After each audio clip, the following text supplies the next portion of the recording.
Moving on to our second panel, which will be on traditional media in Iran. It will be with Nazanin Ansari and Behrouz. Afagh. It's Latin. You know, you never know. It's an R or R. Sorry. And it will be moderated by our own Shahzoda Samarkandi. Good evening, everybody. I'm very pleased to be moderating this panel.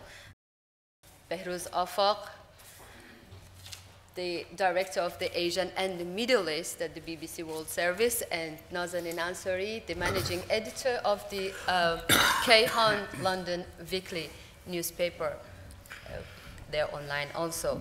I'm Shahzoda Nazarova or Samarkandi. I'll keep it short because the introduction which Leon Williams gave us, it makes easy my work. The question was, I guess it's better to ask Mr. Afagh that it was, how can we get constructive engagement of traditional media inside Iran while outside world talking about the end of the age for traditional media? I think the traditional media in Iran have not really taken nearly as much advantage of the new media as it's possible, because the nature of the new media, the nature of digital media is really to go back to the masses, go back to the people.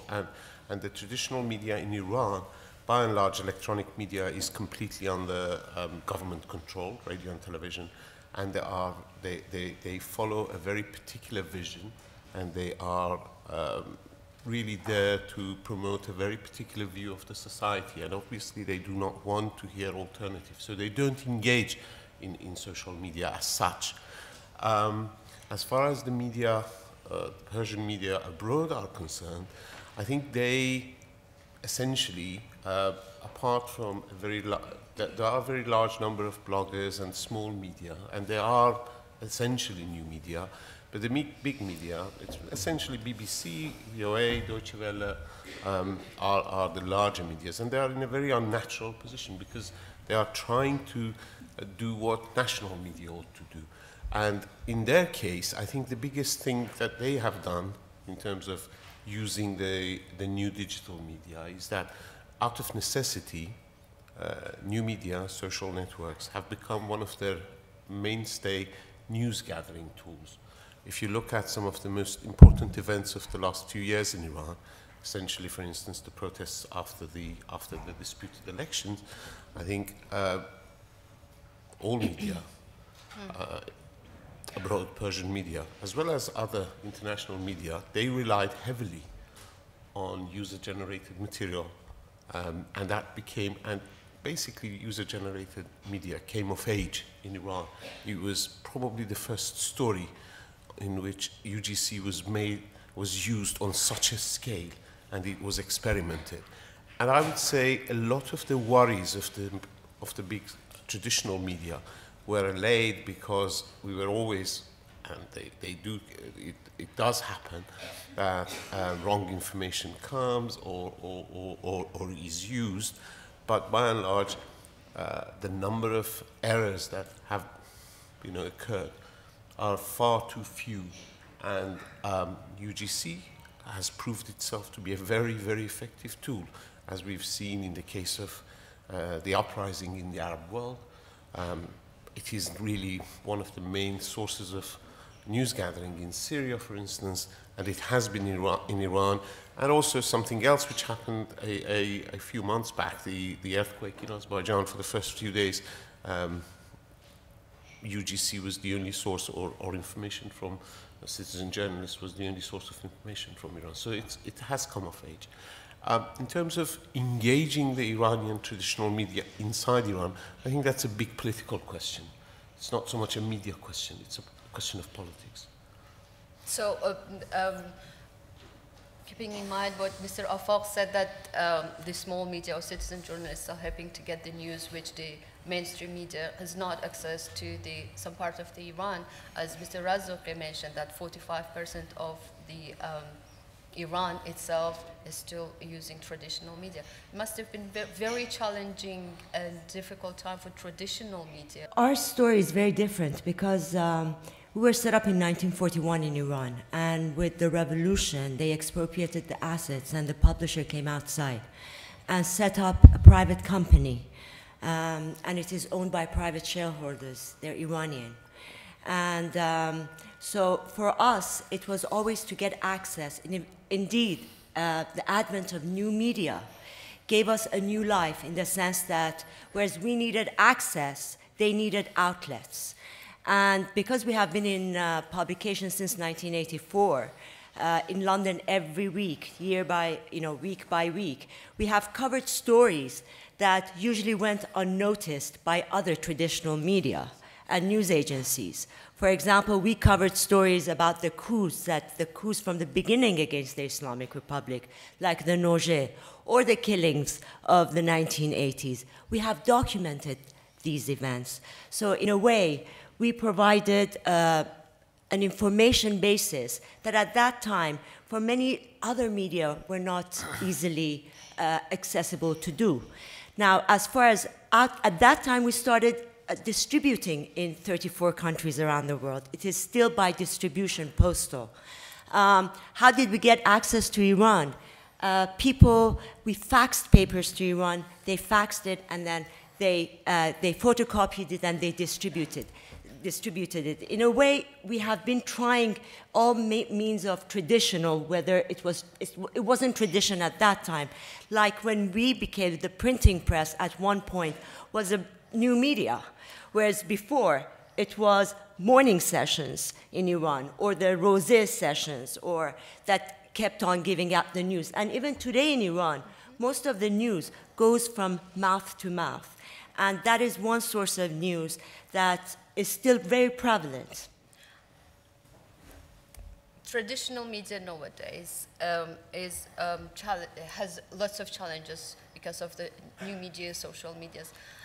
Do you think the traditional media is using enough, taking enough out of the social media or the small medias, or still trying to keep on its own traditional ways, as you said, like documenting? Well, definitely, I think one of the points to remember about traditional media and others is the question of finance. All these traditional, the new media that is out there, websites, or Twitter, managing your Facebook, they need financing.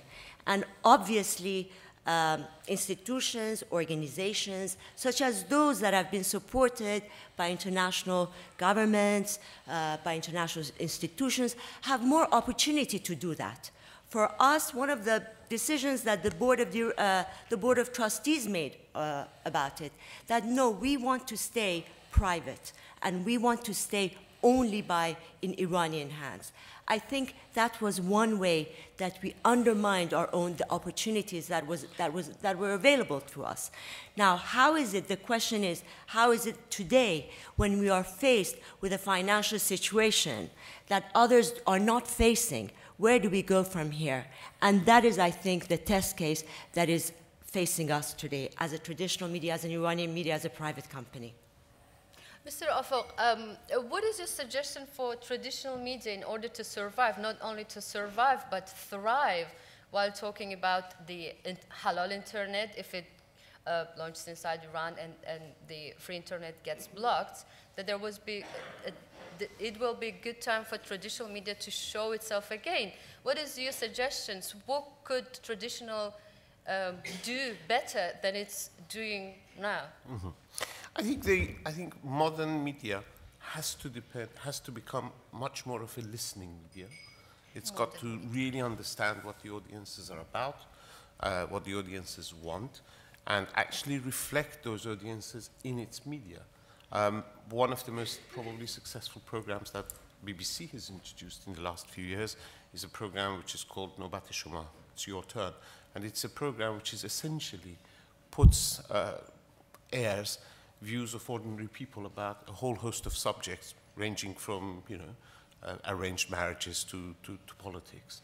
And almost every week, almost 120 different views are aired in these programs. And that's proved to be one of the most popular programs, one of the most useful programs, essentially because it listens and it brings the audiences in. I think this is the essence of it.